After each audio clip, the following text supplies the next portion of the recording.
নমস্কার বন্ধুরা, মিঠু অ্যান্ড রিয়া কুকিংয়ে তোমাদের সকলকে স্বাগত। আজকে আমরা হাজির হয়েছি বাঙালির এক ট্র্যাডিশনাল রেসিপি, গোটা সেদ্ধ রেসিপি নিয়ে।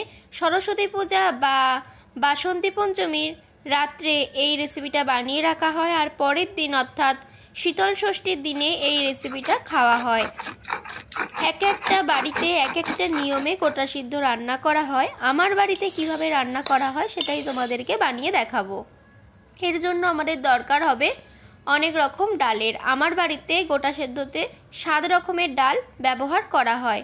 চলো তাহলে তোমাদের সাথে এক এক করে পরিচয় করিয়ে দিই ডালগুলোর। এই যে ডালটা তোমরা দেখছো, এই ডালটার নাম হচ্ছে সবুজ মুগ কলাই। আর এর সাথেই আমরা নিয়েছি কালো মাসকলাই, বা আঞ্চলিক ভাষায় এটাকে কালো বিড়ি কলাইও বলা হয়। আর নিয়েছি সবুজ মাসকলাই বা সবুজ বিড়ি কলাই। এগুলো তোমরা যে কোনো মুদিখানার দোকানে বা গ্রসারি শপে পেয়ে যাবে। এখানে নিয়েছি ঘুগনি বানানোর যে মটর হয়, মটর কড়াই, নিয়েছি ছোলা, গোটা ছোলা, শুকনো গোটা ছোলা, আর নিয়েছি কাবলি ছোলা, আর নিয়েছি এটা বরবটি কড়াই। এবার আমরা ফার্স্টেই একটা কড়াই নিয়ে নিয়েছি। কড়াইয়ের মধ্যে ছোলা, মটর কড়াই, আর বরবটি কড়াই, আর চানা কড়াই, এই সবকটা বড় ধরনের যে কড়াইগুলো, এগুলোকে একটু ভেজে নিচ্ছি শুকনো খোলাতে।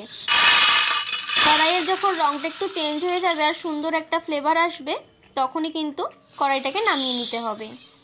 আর এবার আমরা সবুজ মুগ কলাই, কালো মাসকলাই আর সবুজ মাসকলাই, এই 3 রকমের ডালকে শুকনো কড়ার মধ্যে একটু ভাজা ভাজা করে নেব। খুব বেশি ভাজার দরকার নেই, জাস্ট একটু রঙটা চেঞ্জ হয়ে যাওয়ার পর্যন্ত ভাজতে হবে।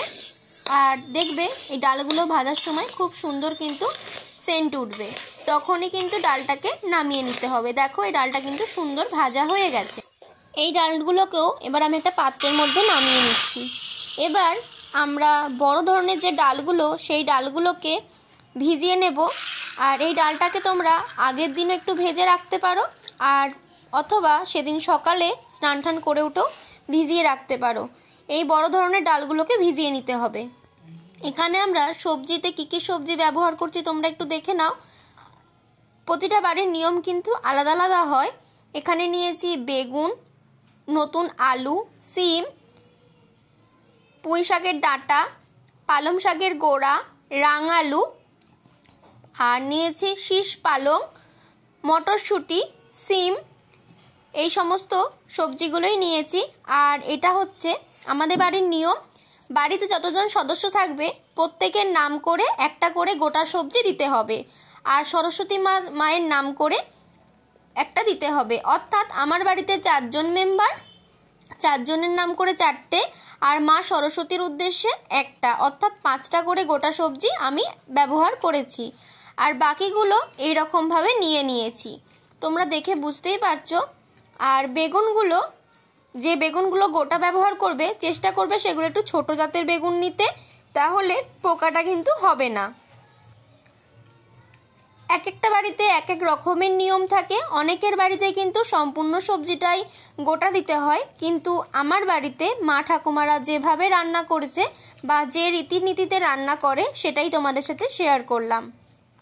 সমস্ত সবজিগুলো এখানে ধুয়ে রেখে দিয়েছি, সুন্দর করে কিন্তু পরিষ্কার করে ধুয়ে নিয়েছি। এবার রান্নার প্রসেসটা তোমাদেরকে দেখাবো। আর আগের দিন রাত্রেই আমরা এই কড়াইগুলো ভিজিয়ে রেখেছিলাম। এখানে রয়েছে চানা মশলার জন্য যে কাবলি ছোলা, সেটা, মটর কড়াই, বরবটি কড়াই, আর ছোলা, ওগুলো সুন্দর করে ভিজে গেছে। আর এই কড়াইগুলো কিন্তু ভেজাতে হয় না, এগুলো খুব তাড়াতাড়ি সিদ্ধ হয়ে যায়। এবার ভিজিয়ে রাখা কড়াইগুলো এই কড়াইগুলোর মধ্যে দিয়ে দিলাম। দেওয়ার পরে সমস্ত কড়াইটাকে ভালোভাবে জল দিয়ে ধুয়ে নিতে হবে। এই রকমভাবে কড়াইগুলোকে ভিজিয়ে রাখলে কড়াইগুলো, বড় ধরনের যে কড়াইগুলো, সেগুলো কিন্তু খুব তাড়াতাড়ি সিদ্ধ হয়ে যায়। আর যেহেতু আমরা কড়াইগুলোকে ভেজে নিয়েছি, সেন্টটা কিন্তু খুব ভালো হবে গোটা সেদ্ধর। এই গোটা সেদ্ধটা কিন্তু কাঠের উনুনেই বানাতে হয়। আমি কাঠের উনুনে আঁচ দিয়ে নিয়েছি, কাঠের উনুনটা কিন্তু খুব ভালোভাবে জ্বলে গেছে। এবার একটা বড় হাঁড়ি আমি নিয়ে নিয়েছি, আর এই হাঁড়িতে বেশ অনেকটা পরিমাণে জল দিচ্ছি। হাঁড়িতে জল দেওয়ার পর ভগবানের উদ্দেশ্যে কিছু জানিয়ে তারপরেই কিন্তু গোটা সেদ্ধ রান্না করতে হয়। অনেকের বাড়িতে গোটা সেদ্ধর রীতি বা করার নিয়ম নেই, তারা কিন্তু এই সেম রেসিপিটা প্রেসার কুকারেও করে নিতে পারো। এবার সমস্ত ধুয়ে রাখা ডাল আর সবজিগুলো এক এক করে হাঁড়ির মধ্যে দিয়ে নিতে হবে। আমার বাড়িতে গোটা সেদ্ধটা হয় মশলা সহ, অনেকের কিন্তু মশলা সহ গোটা সেদ্ধ নয়, শুধুমাত্র লবণ দিয়ে সিদ্ধ করতে হয়। কিন্তু আমার বাড়িতে গোটা সেদ্ধর নিয়মটা হচ্ছে মশলা সহ, সেটাই তোমাদেরকে বানিয়ে দেখাবো। এক এক করে সমস্ত সবজিগুলোই কিন্তু এখানে দিয়ে নিচ্ছি, আর এটা খাওয়া কিন্তু খুবই পুষ্টিকর। কোনো মশলা সেই রকমভাবে ব্যবহার না করেও এটার স্বাদ এত সুন্দর হয়। আজকের এই স্পেশাল দিনে বা সরস্বতী পুজোর স্পেশাল দিনে এটার স্বাদ কিন্তু সত্যিই অন্য রকমের হয়। দেখো হাঁড়িটা কিন্তু ভর্তি হয়ে যাচ্ছিল, তার জন্য এখানে সবজিগুলোকে একটু ভালোভাবে নাড়াচাড়া করে নিলাম। দেওয়ার পরে মটরশুঁটিটা দেওয়ার পরে ঢাকা চাপা দিয়ে এটাকে সিদ্ধ হতে দেব।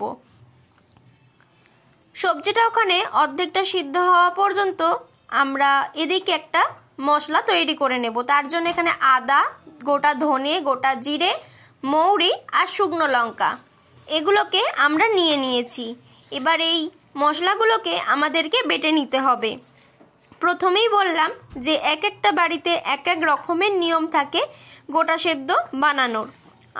আমার বাড়িতে যে নিয়ম সেই নিয়মটাই তোমাদেরকে বানিয়ে দেখাচ্ছি। আর কার কার এইরকম নিয়মে গোটা সেদ্ধ বানানোর নিয়ম আছে তারা কিন্তু কমেন্ট করে জানাবে, আর যারা অন্য প্রসেসে বানাও তারাও কিন্তু কমেন্ট করে জানাবে যে তোমরা কিভাবে বানাও। সমস্ত মশলাগুলো এখানে দিয়ে নিয়েছি। এবার শিলনোড়ায় মশলাগুলোকে বেটে নেব। আর আমি যে শিলটা ব্যবহার করছি এটা কিন্তু ঠাকুরেরই শিল। আর সকালে আজকে সরস্বতী পুজোর দিনে বা সরস্বতী পুজোর দিন সকালে আমাদেরকে কিন্তু অর্থাৎ দুপুরের খাবারে আমাদেরকে কিন্তু খিচুড়ি খেতে হয়। প্রতিটা বাড়িতেই হয়তো বা খিচুড়িই হয়, তো খিচুড়ি করা হয়েছিল কিন্তু এই শিলের মশলা বেটেই। আর শিলে মশলা বেটে কোনো রান্না করলে রান্নার স্বাদ কিন্তু সত্যিই অন্য রকমের হয়। প্লাস কাঠের জাল, রান্নাটার স্বাদ যে কতটা ভালো হবে সেটা তোমরা বুঝতেই পারছো। দেখো মশলাটাকে আমরা সুন্দর করে বেটে নিয়েছি, এবার একটা জায়গায় তুলে নিচ্ছি। এদিকে দেখো সবজিগুলো প্রায় অর্ধেকটা সিদ্ধ হয়ে গেছে। এই অর্ধেক সেদ্ধ হওয়া সবজিগুলোর মধ্যে এবার আমরা অ্যাড করব বেটে রাখা মশলাটা। দেখো বেটে রাখা মশলাটা আমরা এখানে দিয়ে দিচ্ছি। আর আমরা একটা বাটির মধ্যে পরিমাণ মতো হলুদের গুঁড়ো নিয়ে জল দিয়ে গুলিয়ে রেখেছিলাম। এবার হলুদ গোলা এই জলটাও আমরা এখানে দিয়ে দেব। অবশ্যই কিন্তু হলুদ ব্যবহার করলে হলুদটা গুলেই ব্যবহার করবে, কখনোই কিন্তু ডাইরেক্ট হলুদের গুঁড়ো এটার মধ্যে দেবে না।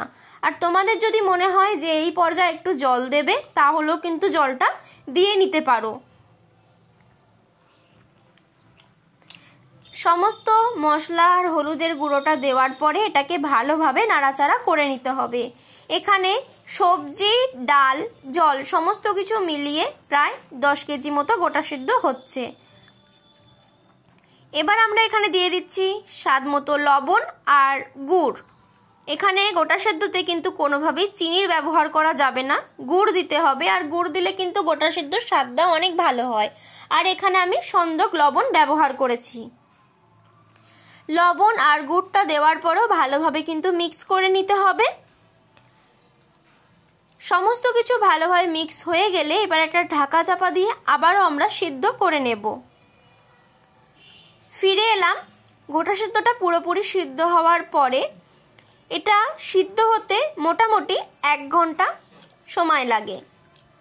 এখন দেখে বুঝতেই পারছো সমস্ত সবজিগুলো কিন্তু সুন্দরভাবে সিদ্ধ হয়ে গেছে। এই গোটা সেদ্ধ রেসিপিটা কিন্তু খুবই ভালো হয়, তবে সরস্বতী পুজোর দিন বানালে এটার স্বাদ কিন্তু বহুগুণ বেড়ে যায় বলে মনে হয়। অর্থাৎ ঈশ্বরের কিন্তু একটা কৃপা এর মধ্যে থাকে। এবার গোটা সেদ্ধটাকে আমরা সার্ভ করে নিচ্ছি। এই গোটা সেদ্ধটা কিন্তু মুড়ি দিয়েই খেতে বেশি ভালো লাগে। আর এই গোটা সেদ্ধটাতে কিন্তু কোনো রকম তেলের ব্যবহার করা হয় না, তবে মুড়ি দিয়ে যখন খাওয়া হয় তখন কিন্তু মুড়ির মধ্যে তেল নেওয়া হয়। তোমাদের আজকের এই রেসিপিটা কেমন লাগলো অবশ্যই কিন্তু কমেন্ট করে জানাতে ভুলবে না। আর তোমাদের বাড়ির গোটা সেদ্ধ বানানোর নিয়মটাও কমেন্ট করে জানাবে। আজ তাহলে আসি, দেখা হচ্ছে পরের ভিডিওতে।